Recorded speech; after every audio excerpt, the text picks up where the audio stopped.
များအဲ့ဒီဗီဒီယိုဖိုင်ကိုခမများလက်စွပ်ရဲ့တန်ဖိုးအတိုင်း3,500နဲ့ကျုပ်စီကနေပြန်ရွေးရနေပြီဗျာဒီဆို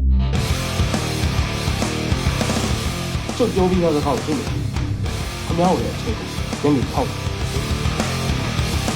နိုင်ငံမှာနေတဲ့လူတယောက်ကဟိုတယ်ကဘာဖြစ်လာပြီးတဲလို့ခင်ဗျားကျုပ်ကိုမေးစရာထွေတူးမရှိဘူးဆို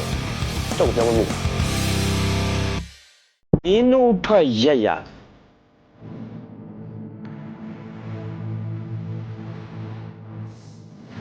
ဘာလို့ပြောရတခါမကြောက်ဘူး